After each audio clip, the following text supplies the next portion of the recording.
Hi guys, Yannick here for Yannick's Photo School. And today we're going back into Lightroom again. I'm just loving this software so much that I just can't get enough of it. And today I'm going to show you a technique that I kind of fell on by surprise, by accident, let's say.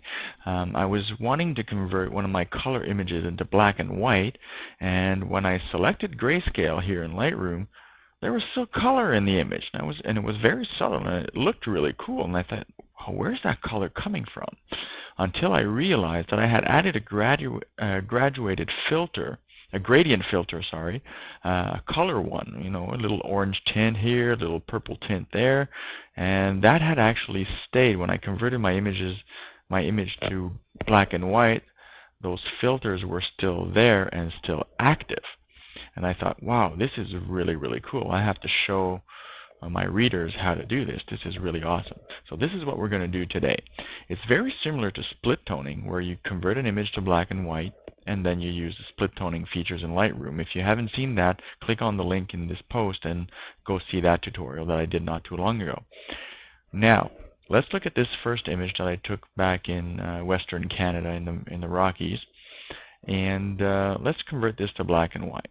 I just need to go down here. There are two ways where you can convert an image to black and white in Lightroom. Let me just put this palette up here. You can click grayscale here, or you can go down to HSL color and click grayscale there. Whichever one, it doesn't matter, it's the same thing. Now, once you've converted your image to black and white, if you want to adjust it a little bit to your liking, you can do that. And here you go. I like that, which is a little bit more exposure. And that's a printable image. I would print that and put it on the wall. But let's see if we can add a bit of subtlety, just a splash of color, just to make it stand out a little bit more. And people going, is this black and white? Or is that sepia? I'm not sure. So let's do that. I'll select my adjustment brush, and I'll go to the color picker right here. Now I'll show you a little trick that I just learned from Matt over at Lightroom Killer Tips, and it's awesome. Now if you're not following Matt, you should. Just go to lightroomkillertips.com and follow him on your RSS, and it's really cool tips that he shows you there. And that trick is to click on this and then left click to select your color, but keep your finger, and you can actually go outside of Lightroom onto your desktop, or if you've opened up another photo, or if you have Photoshop and you want a specific Photoshop color, you can go and open that, and with your color picker, as you can see, you can't see this because it's outside the Lightroom recording screen, but you can see the color picker is going all over the place here. And right now I'm on my desktop image, and it's going really all over the place. Selecting into the blues, going down into the hot colors, and that's a really cool way. Once you have your color, just let go, and that color will stay. Alright, now for this case, I'll just go with a warm orangey color here. That looks good. I'll grow my brush here a little bit, and then just start painting over.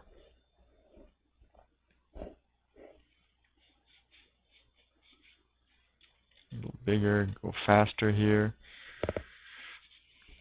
Just over the trees here. I'm doing this roughly just so you get a glimpse of this. Now, of course, this isn't really subtle. It has a nice effect too, and you can use that. But I want to show you what subtlety can do to an image. No, all you need to do after that is go to the effects box that has opened up here, and just take the slider. Oh, there we go. My computer's freaking out a little bit, and you can see a live preview of this, and I think between 40 and 50 it looks good, so we'll put it here. And if you want, we can add a little cool tint where the water is, so a little bit of a blue, maybe a bit more of an aqua, and I can go in and paint here. And again, we're talking subtlety here, so bring it down. Bring it way down where it's barely noticeable. And in this blue, I'm going to bring it down all the way to 21.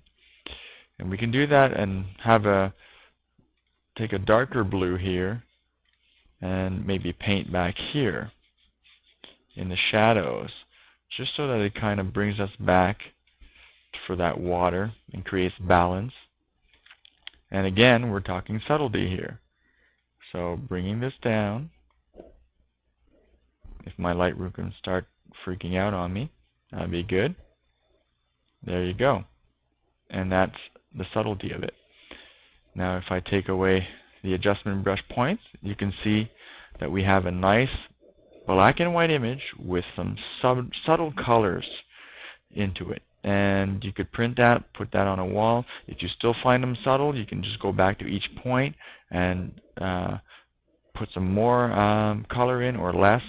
Let's look at a before and after from Grayscale. So this is before,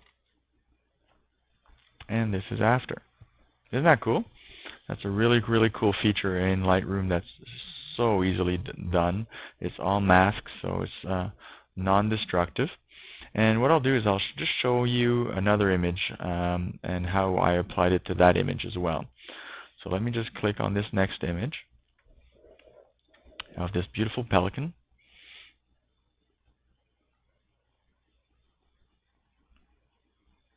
Selecting Grayscale. And this time we're going to use the gradient filter. Now that's a nice blue. Let's just put that blue in the sky here. Again, we're talking subtlety here, so we're going to really, really tone it down. And we'll get our warm color for our hay.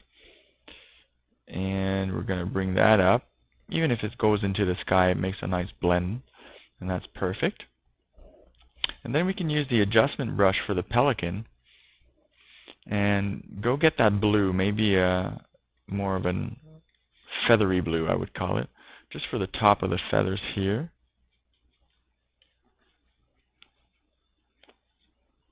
I kind of went over here, so let me just undo that and start over. There, maybe a little bit up here. There we go. Again, we want subtlety, so we'll just tone it down.